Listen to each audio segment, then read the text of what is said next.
listening to the replays. So thank you everyone for attending this fireside chat that I have with Ulrika Selsing. And I must say that this is a very special moment for me because I've known Ulrika for quite a while. And we have many things in common, but also many things not in common. And I know her very well because we are both coaches and we had a lot of stories very much in common. So welcome very much, Ulrika. I'm extremely honored to have you here in this meeting today. Thank you, Tina. I think the privilege is mine to actually be joining you and finally get the opportunity to have this chat with you. So I'm really looking forward to this. So thank you for inviting me. Yes, and I can say this is just the first sort of, because we're going to dig deeper. And of course, now I always lose the voice when I'm starting to be serious talking. But the thing is, I'm going to start by introducing you so they actually know what an amazing woman you are. Because when I met you on a train station in Stockholm, you were my manager and I was your body pump and RPM instructor. And you suddenly on that train station say that you have been on New Zealand. And I thought, wow. And what did you do on New Zealand? And you said, well, I actually work for the Les Mills and I'm trained by the Les Mill instructors. And if there is anyone here now listening, in those days, Les Mill in Sweden was a hype. It was a super hype. And I thought, wow, this woman I have in front of me, she has been working with the best of the super best in the world on New Zealand. And I didn't know. So I thought, hey, I have an onion in front of me. And then you said the same about me that, oh, I didn't know anything about Tina, but I have an onion in front of you. So we actually were hiding a lot about the background because in the end, we just knew each other for you being my manager at Nordic Wellness and I was being your fitness instructor when we lived in Stockholm. But with that said, Ulrika, you took a decision long time ago to go to the university in London to study to product designer, and then a short trip back to Sweden, and then back to London to the media and film industry. That was year 2005, roughly. And that was sort of a crisis year for anyone knowing. So you ran out of business and you just said, okay, I need the money around. So you started to work in coffee shops. And then after that, a trip to United States, then back to, then to New Zealand, 2010, working with the Les Mill concept that I mentioned. And then something unexpected happened in your life. We're not going into that at the moment, but you took all the way to New Zealand. That's basically all around the globe, go back to Sweden. And you started as an operational manager at Nordic Wellness. Took a short break to France to work with free skiing. Or what do you call it? Free skiing or something? Yeah, free ride skiing. So I competed in free ride skiing, but I did. Yeah, I had this dream that I had for years to do a ski season, bum season is what we call it. And at the age of 37, I was like, let's do it. So I did it. So I went off to France. You went off to France to run a kitchen as well. So it's just like, okay, free ride skiing, running a kitchen. And then, back to Sweden, worked as a consultant in a company where you were bullied, basically. And then starting your own company, Flipping Minds, where you worked as a coach and was very, very successful. And then Corona happened and you lost 90% of your business. And then you started to work as a full-time coach in a company in Stockholm. And there you experienced something that I know many people are afraid of. Knowing that the company wants to get rid of you, knowing that they want to terminate you. And in these years, I know we had many calls, and how you actually, through resilience, survived that to know that, okay, they want to get rid of me. How can I handle this mentally? And after that, you did a great job, I would say. And now you work in a governmental position in a temporary job in the social service. Very important job because you take care of children. So welcome, Ulrika. Here is your life. Thank you for the introduction. Yeah, kind of it's like a variety of things I've been doing in my professional career. But there's a lot, and it's interesting because we do have a lot in common throughout. We have different careers, but a lot in common in the paths we've taken. Yeah, we have, and we had realized all through our lives that we have done many things because we have a personality that sort of impact our career. And we both learned that when we were coaches, sort of. But it was a long journey. But I will start off. And now everyone listening to this sort of dialogue that we're going to have, ask questions, because I will pull these questions into to and ask, either you ask me or ask Ulrika. That will make this sort of discussion that we have here more lively. Because I know, and Ulrika know, we've both been active coaches. So I know that many people struggle with the same things and obstacles and challenges that I and Ulrika has been fighting with. And it wasn't easy for me, Ulrika, but we had to survive and learn to deal with it. And that's the point, to deal with it. The first, Ulrika, unexpected move that you didn't plan to do that still happened. What was that?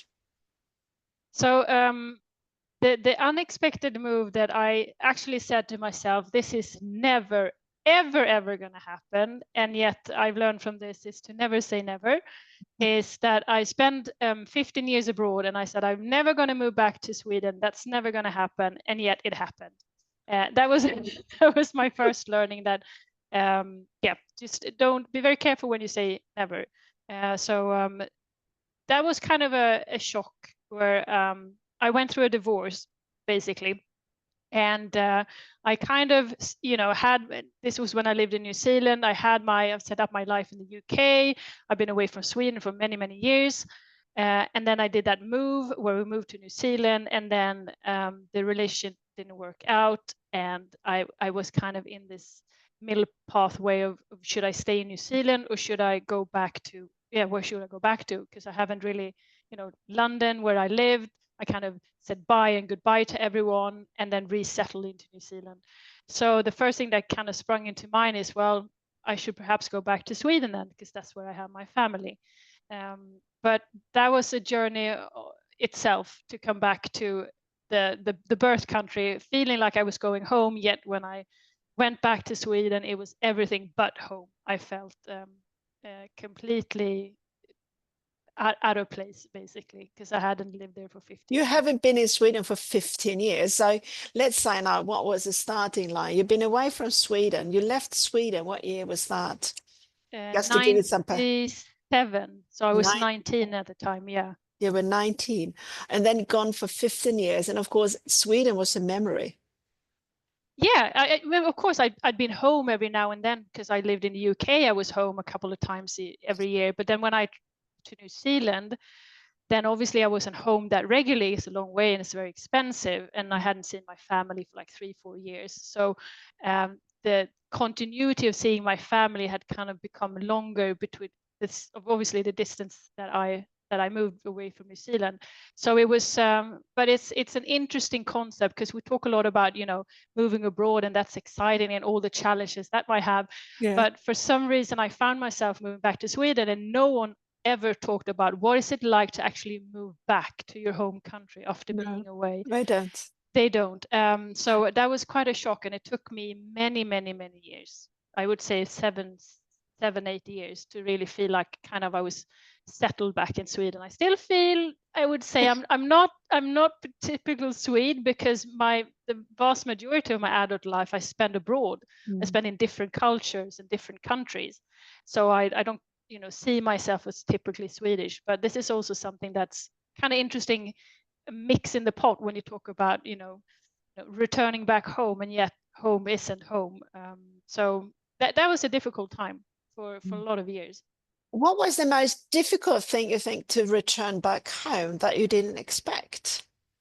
There were a couple of things. The first one was how shocked I was that no one took interest in what I'd done, and what I've done previously or my experiences, living abroad. That was the hardest part, because every time I moved somewhere, there's always people are generally interested, like what brings a Swede to New Zealand, or like what brings a Swede to well, London, a lot of Swedes, but there's always a general interest in understanding, how come you chose to live here? So that was a shock when coming back and realizing like no one really does seem to care, and no one ever never actually asked about my experiences. So that was a big one. And then also on a more personal level, coming back to old relationships that, you know, I hadn't seen my family on a regular basis. There were friends that I were no longer in touch with. There were a couple of friends that I've been in touch with over these 15 years, but they were still, you know, you evolve one way and they evolve another. And so did my, you know, my family as well. So it's like, I remember sitting once at a family dinner thinking, wow, you know, do I belong here? Do I belong? And that was a very, very strange feeling, because it's sort of being put back in a context. When I left, I was 19. So you have this family constellation and culture about, you know, being 19, and then you move back when you're 34, and all of a sudden it's like, wow, well, you know, things have changed throughout that time. But that was also that was hard. It was really, really hard. And I can so deeply relate to that, because we celebrate in Sweden, for some of you living in Sweden, midsummer, you know, it's a Swedish basically holiday in June. And I had come back from Germany after 6-7 years in Germany. And I was very proud. I spent many years, I learned to speak the language. And I just came back and they invited me for this midsummer. And I remember I was sitting like you. No one asked anything about, oh, glad to have you here, or asked anything about what I learned in Germany, or were interested. Not one single question. And I was basically shocked, actually. And I still wonder what that is because of, but it is really, when you talk about it in the way you do, that's exactly reflecting what I felt when I came back after all my years, actually. And it also took me 6-7 years to, and it was simple little things. I remember what I did. I came back and I asked, you know, where is the post office? They said, post office. And we haven't had one for 4 years. And I felt, okay, they don't have a post office any longer. Yes, it's things like, oh, we don't use those coins anymore. Oh, okay. I don't use the coins any longer. But if you look back, is there anything you would have done differently? No, it's very rare, seldom I look back and think, you know, I should have done this differently. I think everything's an experience, and I think the decision that I made there, when, you know, to move back to Sweden, was a decision that felt right at that time. And then, well, you can, you know, find a way to think about what it would have been if I stayed in New Zealand, but, you know, you can think about like that about everything. So for me, it was just apparently that was the right decision then. And, you know, there's a lot of learnings to do, and it's just experience that you put in your bag. Yeah. But if you now think about that, you moved to New Zealand and you come back, that was an unexpected move. And when you say unexpected move, what do you actually mean? And when you say unexpected, you didn't expect, you expected to stay abroad, but you still had moved around a lot. So why was just Sweden unexpected for you? I think we kind of had a plan that New Zealand was going to be a pit stop at the time being, and then we were going to go to, you know, we had plans to move into Hong Kong. So my husband was a management consultant, and, you know, the world's an oyster. If you're a management consultant, you can basically go to, you know, if you wanted to shift or do a secondment anywhere. So we had plans on traveling other parts of the world. So that was the unexpected. My expected future that I had then was to keep on traveling and seeing new places. And now it felt like a regression. It's like, what, am I going back? So that was that was, I think that in sense of using the unexpected, because I had not expected to move back. You had planned for an adventure, I can hear. Yeah, I planned for other things to happen in my life. In your life. And then life happens and you go, oh, okay. Yeah. It didn't really go as I expected. Yeah. But that was one milestone. You did something unexpected. And I like to go back to the coffee shop stuff you did, because you have an amazing background. You studied in London, and you worked with film and media, and then coffee shop. It's sort of also, from my perspective, sort of unexpected move in your career, considering, you know, the education you have. What happened there? Yeah.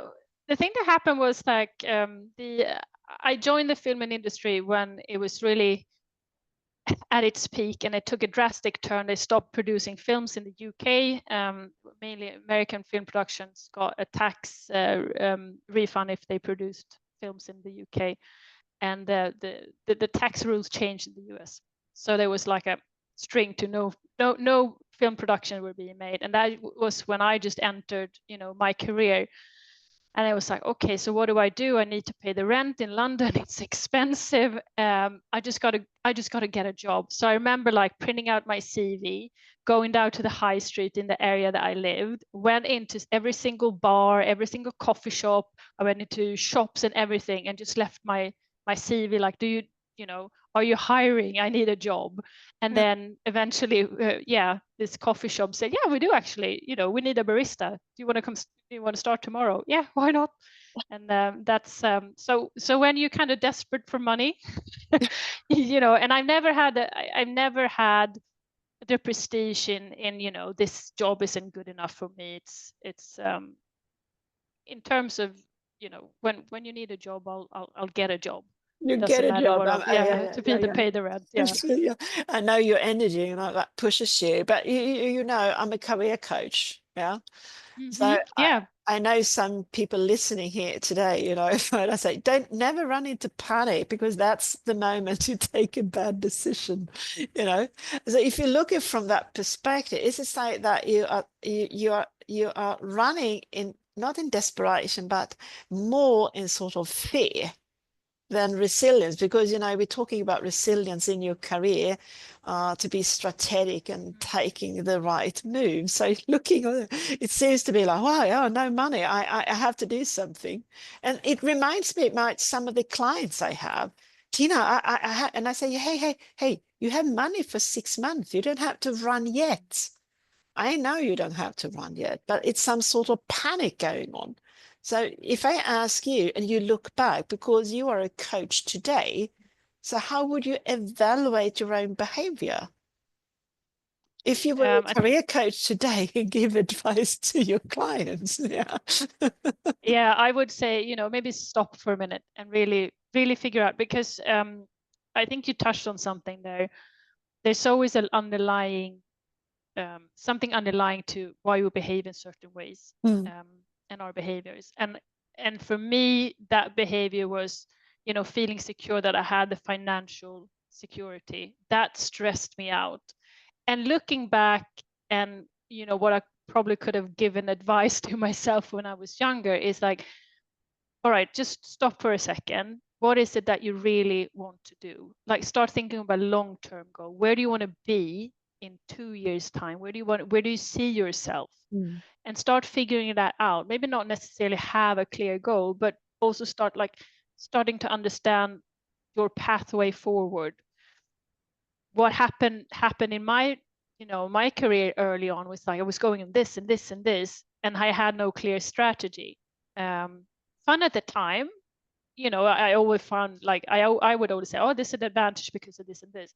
But looking back and being, why is it today is to say, yeah, just don't stress too much, because in the long run you will figure it out, and just have the courage of staying and figuring out what it is that drives you, and understand your values as well, because a lot of the decisions, the kind of quick decisions I made, have really gone against my values. I've ended up in places that haven't been good places for me to work at, and the underlining is the work in a company where a company values something different from you is difficult.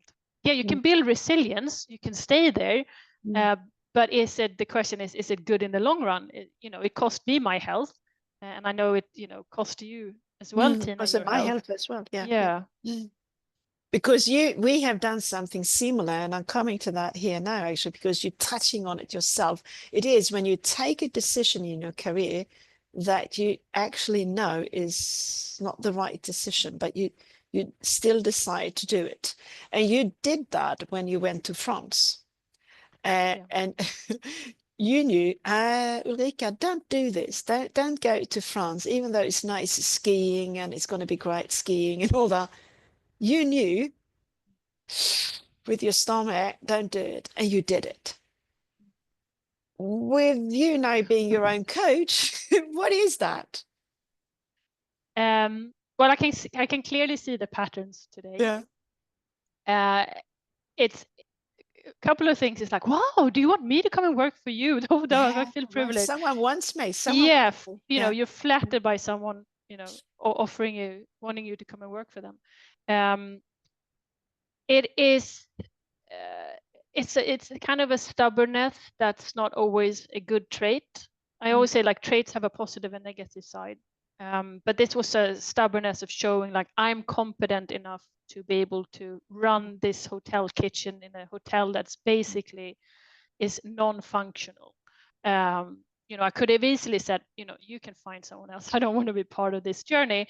But for some reason, it's also linked to, the traits that are really my Achilles heels are, that perfectionism, other people's, opinion, having to prove myself, and all of those things were really into the decision. Well, it didn't feel good in my gut feeling at all, but I said, well, I just want to show them I can do it, and that will be good on my CV that I turn this around, and yeah, that's always for me that is the thing that's been the hardest for me, kind of letting go of those, and is it actually worth it for me? Am I saying yes to this because it's aligning with my goal?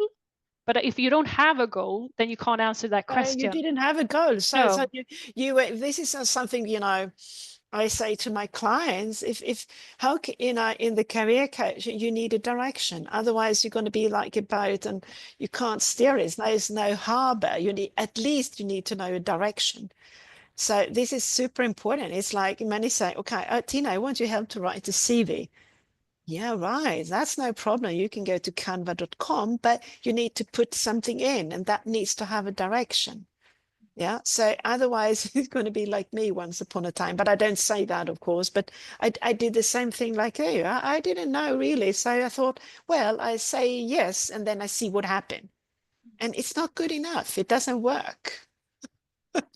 So what was it for you, Tina, that made you, seeing you say that, I was once in that position myself. Yeah, what was it that happened that made it clear for you to stir in the direction that was good for you? And it started with that I was a postdoc, of course. I worked in Germany as a postdoc, and that was an adventure for me to go all the way to Germany. And I have realized afterwards that I enjoyed much more to meet the people, learn to speak the language, learn to know, because I was completely disconnected to Sweden. I just cut sort of and digged into the German culture. And then suddenly it was a decision whether I should stay in Germany or go back to Sweden. And I thought, well, I tried to apply for both Germany and Sweden, and we know no direction. So it was an accident then that I happened to get a lecture position. But this is the thing, that to be a lecturer is not a bad thing. It was just that it was more something I got, but it was not really something that was a goal for me. And realizing that I started a position and then suddenly, oh, lecture is teaching. Everyone know if you are a lecturer, you're going to teach, but I don't like teaching. I mean, how can I say yes to a position in teaching when I don't want to teach? So obviously that after 1 year, they decided to fuse two universities. So it's good for me. I said, okay, I need away from here. I just need away from here. And what is the best thing I can do? Well, I go back home to Malmö region, Malmö, Copenhagen. And then I figure out. And then again, I said yes to a position as assistant professor, basically. And then I see what happened and just hope that things sort of solve itself. And it doesn't.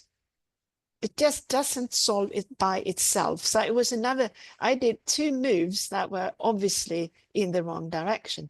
And I didn't take the right, I sort of didn't ask for help either, because I think I would have needed a coach at the time to say, hey, Tina, could you just press the pause button, sit down, cool down, so you can figure out more about yourself but like you said, who you are, where you have your drives, because your natural talents, what you naturally do to have fun, and then close that circle and identify, then you most likely need to go in a different direction. Do you like politics, by the way? No, I don't like politics. Don't go to the university because it's all about politics. So I completely feel what you feel. So when you're telling your story, it's like, yeah, I've done it myself. But I also think, Ulrika, it has to do with something that you and I have in common, and that it's that we are very optimistic. We think, yeah, no, it will solve. I always meet someone, and then always, a bit open-minded and spontaneous.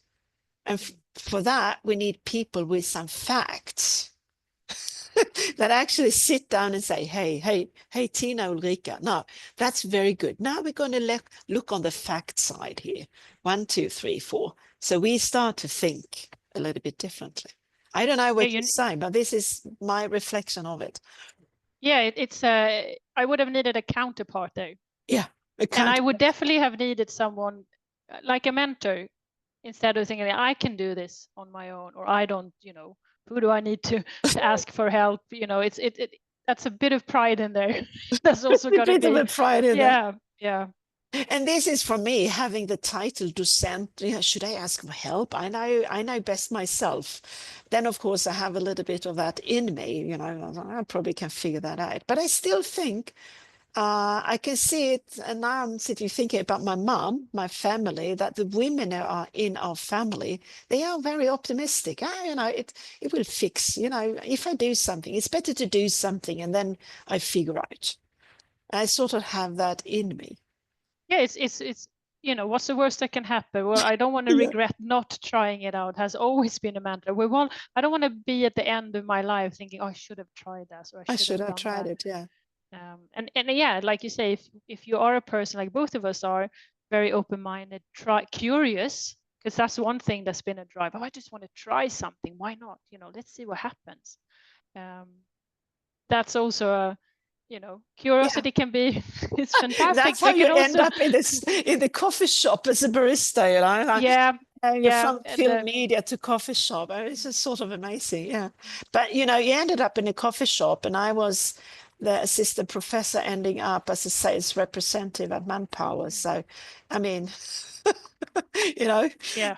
But I wouldn't be there today if I hadn't done that. But now we will actually switch, and I will actually now ask all of you listening here that if you have questions when we are discussing here, please write down. And yeah, we actually got one here, Ulrika. Do you think if you hadn't made those wrong decisions, if you put it that way, you wouldn't realize your values and come all this way? I think that's a very good question. Thank you a lot for asking that. I take it, do you think if you hadn't made those wrong decisions, wouldn't realize your values and come all this way? What would you say, Ulrika? I think I wasn't ready at the time. Had someone said to me, and I think this is one way that you can find out your values, like sometimes you just got to have experience, because experience is wisdom. Had someone said to me, let's sit down and talk about your values, I don't think I would have been susceptible for that at the time. And that's the thing with, as a coach and going through all the coach training and everything, that's self-development itself. But also understanding that things happen at the time that you can access it. So I think that's a very good question. But I think in my case, I needed to do those decisions, call them wrong or whatever. For me to actually realize that, I what can are say, my values? Ulrika, you are stubborn. You have your own brain, so you have to do it. Yeah. But I would say to this, as from a career coach perspective, and I talk to everybody of you, this is why I am a coach and not an advisor, because I know I could think sometimes that, okay, my client maybe shouldn't do this, but I know they have to. And then they will come back, because it will be a learning and it will work out. Yeah. And I think this is also part of resilience, that we need to do our own learnings. But it still doesn't mean that we get inspired for things, because when things happen, we can still connect the dots.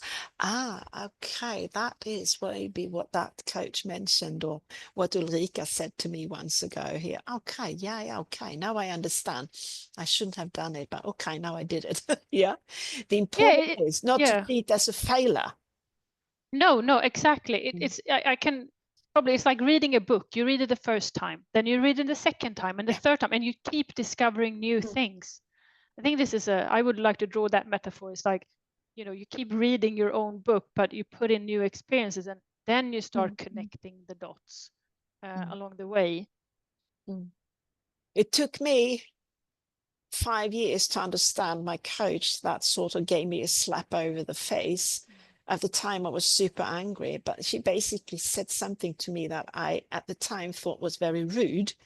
But 5 years later, I realized that was actually the turning point, changing my life.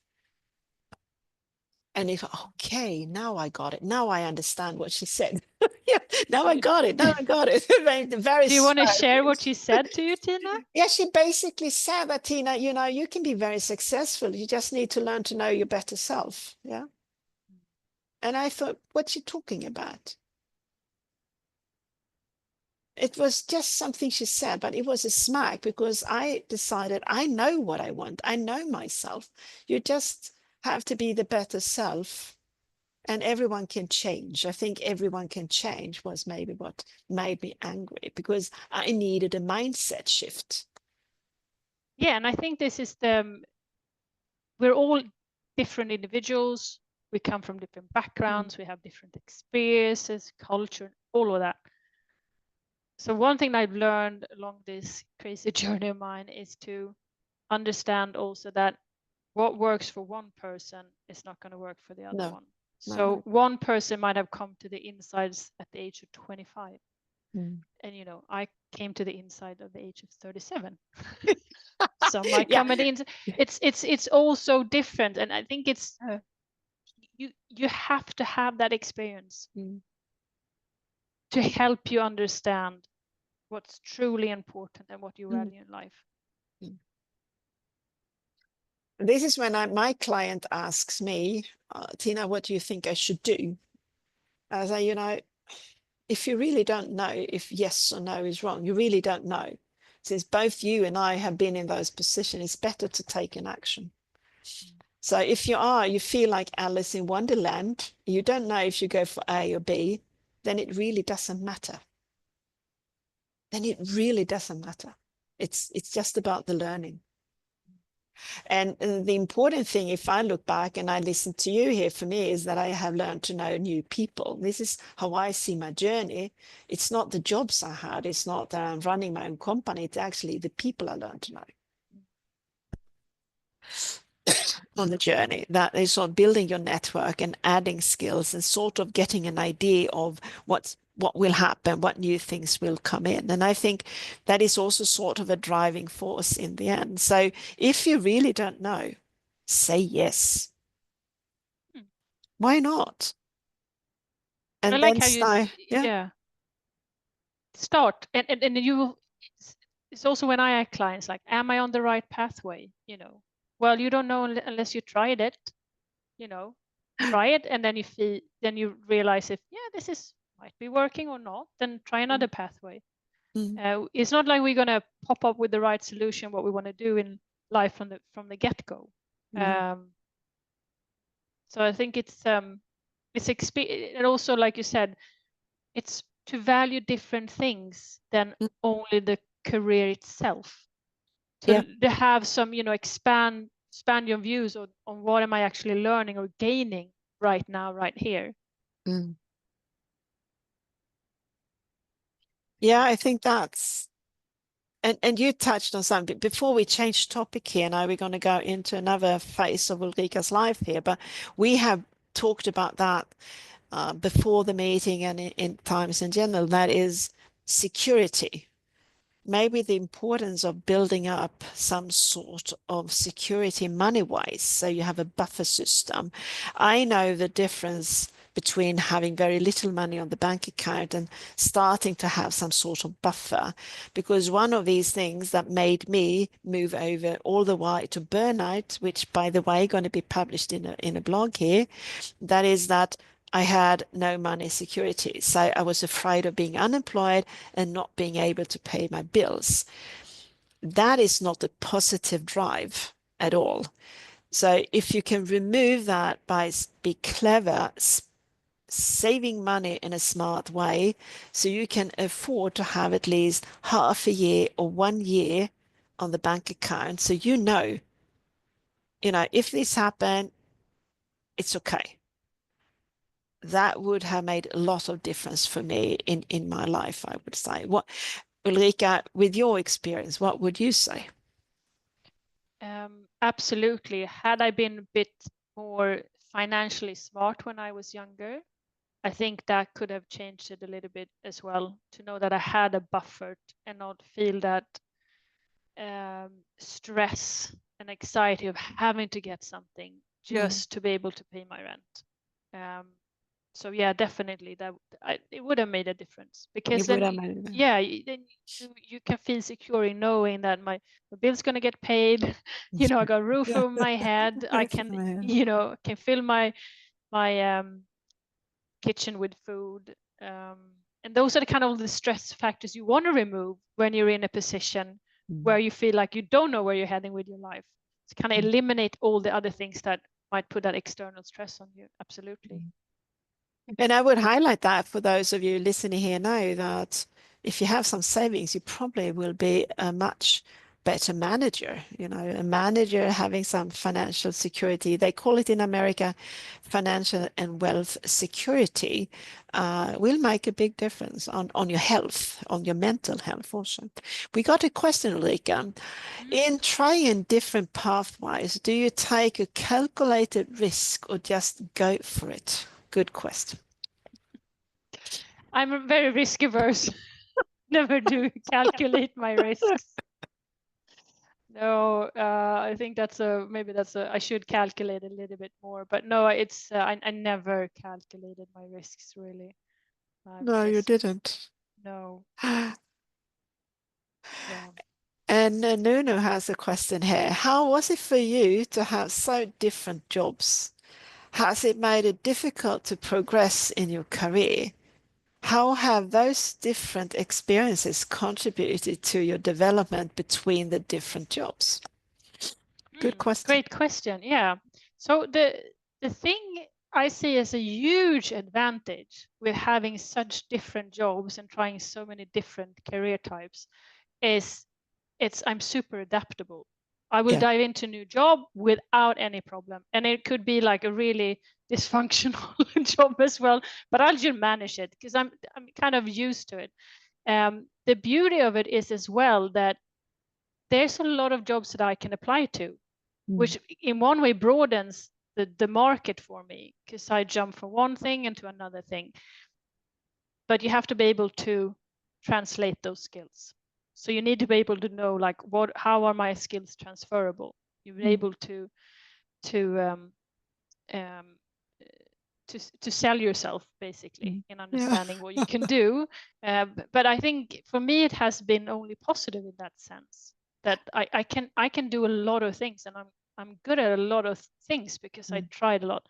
But I can also see, connecting dots in different positions that I had. Like, why did I do so well in this job, and why did I excel in this job? Okay, it's because of this. So, for example, I'm very good in operational management because I've got I have great overview of what's happening, yet I got an eye for detail, which is quite unusual.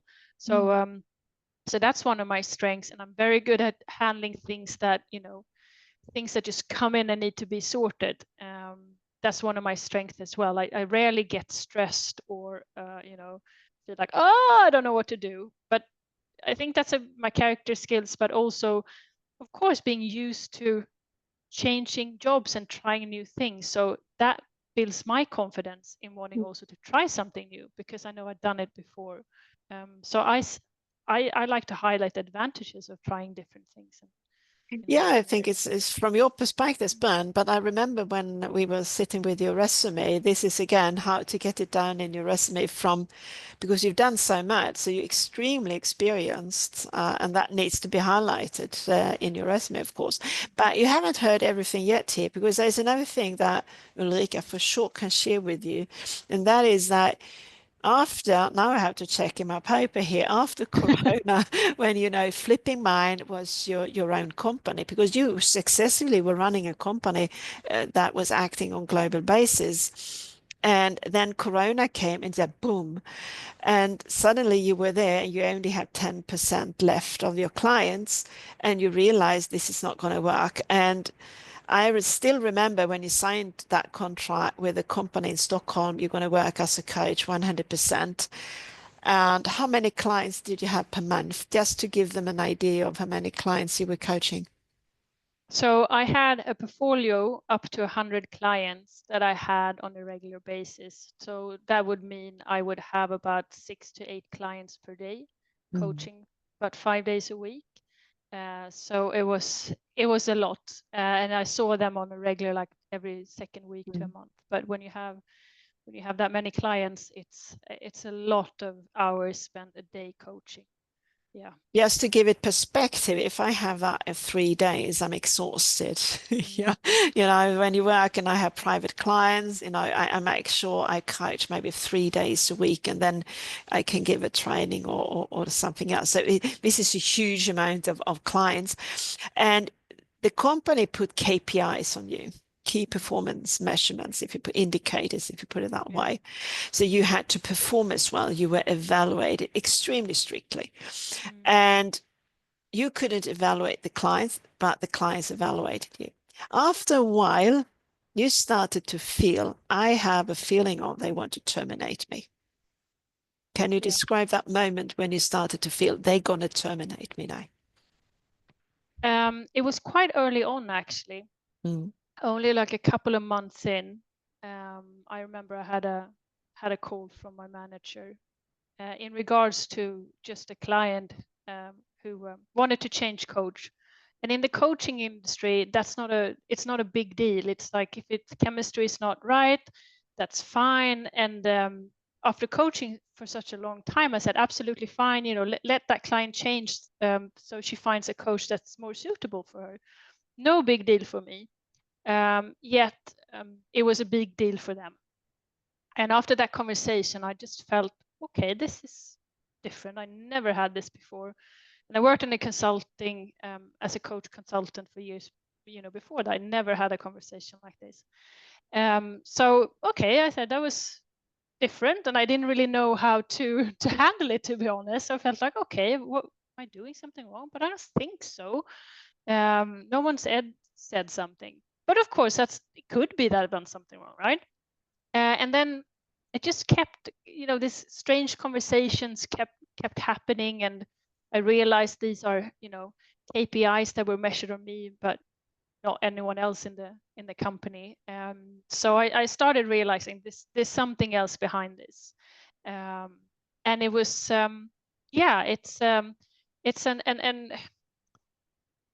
it's a tough one when you feel that something, you just can't pinpoint what it is, but you get a sense. So I think I got great intuition. I just sensed that there was something going on. And as I spoke to my colleagues, like no one else was, having any of this. So it was really felt like it was pinpointed. And that was difficult, then having to go into and do all these hours of coaching, which it is exhausting. It's really draining to have that many clients per day on a really not any time where you don't have that many clients. But you also work with mental health. You were a health coach, so you really work with people that had burnouts and worked many hours. And then at the same time, you were subjected knowing they probably want to terminate me. And how do you mentally handle that? How did you handle it? Well, the thing that I did this time around was that I actually started to talking to people. I remember calling you, Tina. It's like, I just don't, what is happening, and being really honest and looking for support. and in dealing with it, because it's hard to, we don't perform as coaches, that's not what we do, but in this context, it was perform every day on the job, because that's what I was measured on. So I had to perform, yet being under such mental exhaustion from only having so many clients, but also having that pressure where you feel like, you know, they're just counting down the days until they, for some reason, can, they're going to terminate. Yeah. So I did reach out. I did talk to you a lot during that time, just to be able to ventilate and just really like, I don't know what I'm going to do, but I just need to raise this and not sit with it myself and think that I can handle it solely, because I can't. And what I also did was I was super strict during this time, that I had, you know, prioritized my sleep. I was making sure that I was, you know, going out for walks, getting sunlight, and just doing everything in my power to physically recover. Because I had, you know, had to have at least that fundamental base as I was going through this, because it's mentally exhausting. So I was just, and that helped me a lot, that I didn't, you know, I didn't lose the momentum, which usually happens when we stress. We, you know, we skip sleep, we eat, you know, poorly, or we don't exercise. I was really strict on making sure that at least making sure that you physically was keeping pace, because what I also remember was, how many follow-up calls did you have with your manager, knowing that when I have my meeting with the manager, they're going to squeeze me. They're going to push me with my KPIs, with the goal, hoping that I terminate myself. Because for those of you listening here now, many companies, they like you to terminate so they don't have to terminate, because it's more expensive for the company to terminate you. So how many calls did you have mentally to prepare for every month? I had about every, you know, at the beginning it was like once every second week, but then it was like once a week, and that went on for a long time. And then having to have these calls where I knew that there's just one thing, that they're trying to push me to you know, to resign myself, and then having to go into these calls and prepare yourself for, okay, what should I say? Doesn't matter what I say, it's you know, they're not going to twist listen. it. They're going to twist it. So it's like going into the conversation and just feeling like, it's a tricky part with, like, exactly whatever you say is just going to be twisted. You're never going to win the conversation, or, you know, come to an agreement in the conversation. So that's on a weekly basis. That's tough.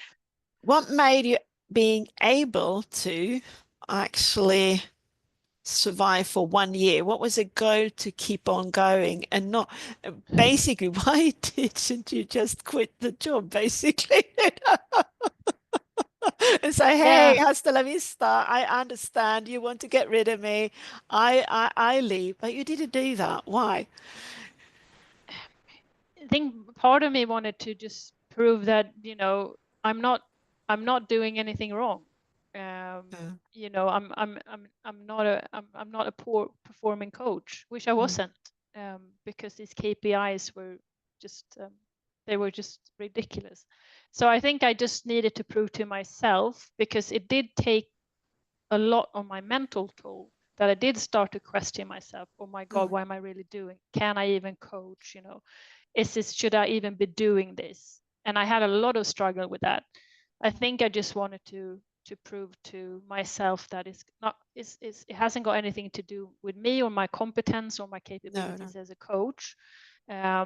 Another part was, of course, you know, maybe also like, well, maybe I should just stay in this for the time being and not do what I, you know, just quit just for the sake of quitting, but try and find a job whilst I'm in this position that I can transfer to later. And that is resilience. Because I remember what we talked about, and I remember I actually advised you and said, this is just a game. You know, it's a corporate game. And the reason most likely they want to get rid of you or terminate you is because of the salary. It's your head count. It's actually not you as a person. But they like you to quit and understand, could she quit so we can get rid of her? Instead, actually what happened that they had to negotiate with you, and that was more expensive for them. And this is something I like to share. I've been in the similar situation. The first time I didn't handle it very well because I was so emotional. But the next time I knew, and it's always like that in the corporate, particularly in the business you and I have been, staffing industries, and so they have very sharp KPIs. And as soon as the money, or, this was 2009 in Sweden, we had the financial crisis, they usually get rid of people, and I was one of them. And the first time I was frustrated and angry. The second time I decided to enjoy it. And the difference is huge because the first time I didn't play the game, and the second time I played the game. And the second time I decided now I'm going to enjoy being unemployed. I'm going to be unemployed. I'm going to be fine. It's going to be June. And then I have June, July, maybe August in Sweden. It's going to be great. And what happens when you think like that? Someone knocks on your door and say, hey, we have a position for you. So Yeah. I didn't get these 8 weeks I wanted. So it's all in your mindset. And I don't know, do you remember when we discussed these things? Did that help you, Ulrika, in some way? Yeah, of course it did, because it was hearing someone else saying, hey, I've been in a similar position, sharing their advice. And like we talked about earlier, when hearing what, someone else has been through is also an encouragement sometimes, like, okay, how did you deal with it? What can I take from your lessons of learning? What can I apply to maybe how I should try it this time around? And and for me, it was also like, hey, when like, okay, this is just a game, play the game, focus on your clients, that all that matters. I'm going to put Yeah. all my energy into my beloved clients, that's all. And then the rest, attend meetings, don't put any extra energy in, don't try to come with solution with how to drive the organization forward. Just focus on what what actually I was hired to do, focus on my clients. And I think that helped, that shift in for me, my mindset to play the game, stay with it, just don't rush anything, just do the best that you can with the situation. And for me, that was focus on my clients, because it's not going to last forever, but it gives me a kind of a settlement and a rest to know that, okay, and it did work. That helped a lot. It did work, yeah. So you can actually train yourself. And this is, for those of you know listening here, that both Ulrika and I, we have some sort of fear driving us. But it is coachable when you reach out a hand, you get new perspectives in, and also confirmation, I think, is important. You can train what I call to be more adaptable, more resilient, and say, hey, this is not the end of the world, it's going to work out. This resilience, it's coachable, it's trainable, because we both have trained it. Yeah, We both have trained it. absolutely. So I'm opening up for you here. Do we have some more questions? Please write down questions in the chat because we are closing to 1 hour. And I, of course, have some more questions to Ulrika here, but it would be great to hear from you. Something you like us to share with you, experiences here now when we have Ulrika on the screen here. Because otherwise, I talk about adaptability, because part of being adaptable, I would say in the next 10 years, we will see more changes than in the last 100. And I sort of put it in that perspective because it's easy to forget that next 10 years, yeah, it's not that much, but it's going to be 34.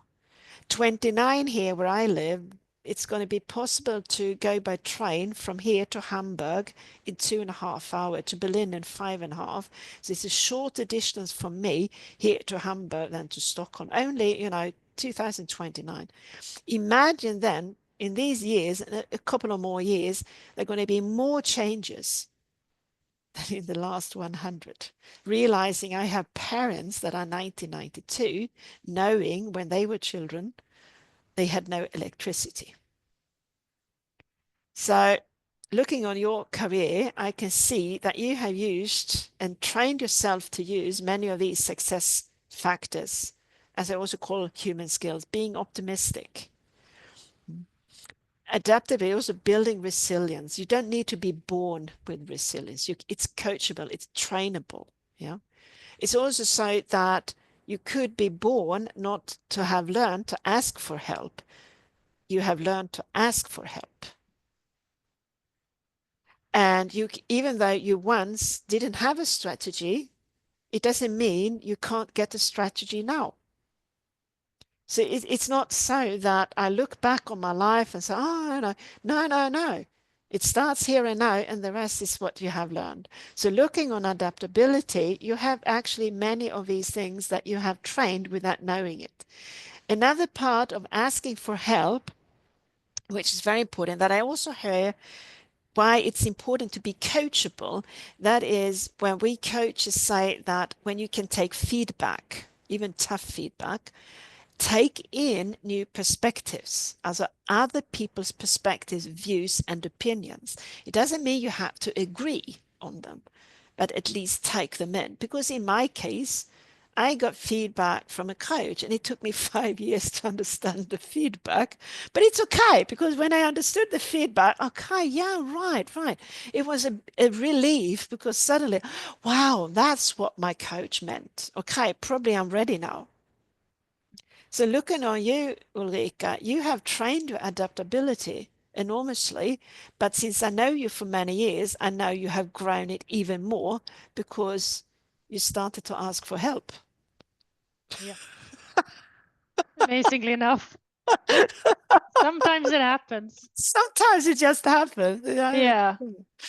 But yeah, I think when you talk about adaptability, and because we talked a lot about this, also, it's not only about learning, it's about unlearning. Unlearning, yeah. What might have not been successful, how can I learn to do this differently? Then what do Yeah. I need to unlearn? What do I have to unlearn? Yeah. But like you said, resilience, we can all build resilience. It's not a trait that you're either born with or you're not. No, no, no, it's not. And I think And it's good that you mentioned unlearning because unlearning, if you can't unlearn a behavior or a technique or a tool, it will be difficult in the future. Mm. Or at least challenging. yeah. Mm. Closing to 1 hour. Now this sort of fireside chat is set to 1 hour. Do you have any questions? Anyone that would like to write something down? Otherwise, we should start to round it up or close it around here. You can also speak if you want to. I just want to mention that we are recording, so you know that if you want to be. What is the best, and this is a very good question, what is the best way to learn from people? Observing them or interacting?